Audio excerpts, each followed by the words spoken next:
Сәлеметсіңдер ме, балалар? 3 сынып қазақ тілі пәні 58 сабақ сөйлем мүшелерінің байланысы тақырыбы. 29 жаттығу мәтінді түсініп оқы. Мен Астана қаласының кішкентай тұрғынымын. Астана өте әдемі. Қалада неше түрлі ойын-сауық орталықтары бар. Сәулетті ғимараттар өте көп. Өскенде туған қаламның өркендеуіне өз үлесімді қоссам деймін. Мәтін жыл 12 ай кітабынан алынған.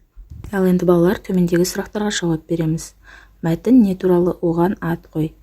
Мәтін Астана қаласы туралы. Мәтінге Астана қаламыз деп ат қойсақ болады, балалар. Астанадағы сәулетті ғимараттар туралы білетініңді айт, және оларды дереккөздерден қарап толықтар дейді.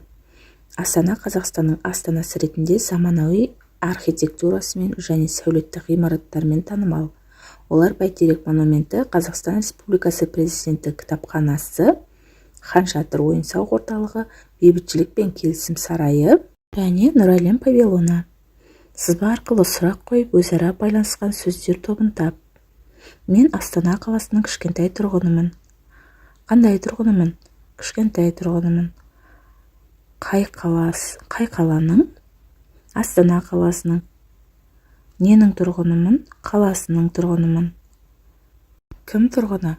Мен тұрғыны. Осылай сөйлемдегі сөздердің байланысын сұрақ қою арқылы табамыз, балалар. Балалар, ережені мұқият оқып, жаттап аламыз. Сөйлем мүшелері мағынасына қарай өзара байланысып айтылады. Олардың байланысы сұрақ қою арқылы анықталады. 30 жаттығу мәтінді көркем жаз. Астана еліміздің ортасы. Маған өз қалам өте ұнайды. Астана қаласы күн сайын көркейіп өсіп келеді.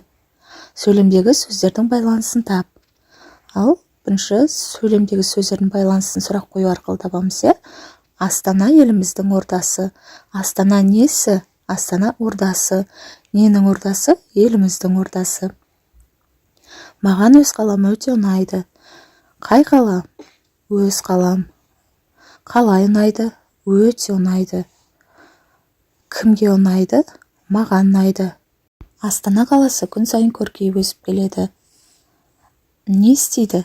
Өсіп келеді. Қалай өсіп келеді? Көркейіп өсіп келеді. Қашан? Күн сайын. Қай қала? Астана қаласы. Астана қаласы не істейді? Астана қаласы өсіп келеді.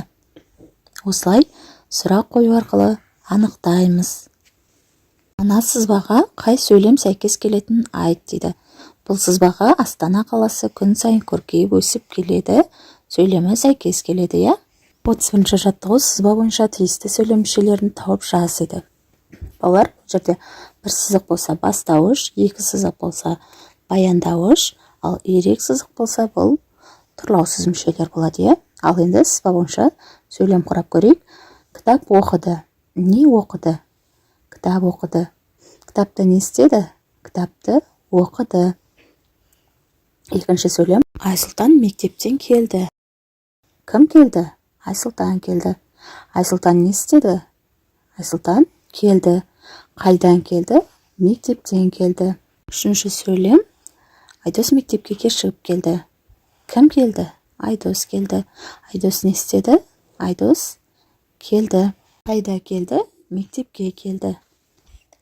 Осылай өздерің сұрақ қою арқылы басқа да сөйлемдер құрасаңдар болады. Мінекей балалар, осымен бүгінгі сабағымыз аяқталды. Сендерге барлық тапсырмалар түсінікті болды деген ойдамын.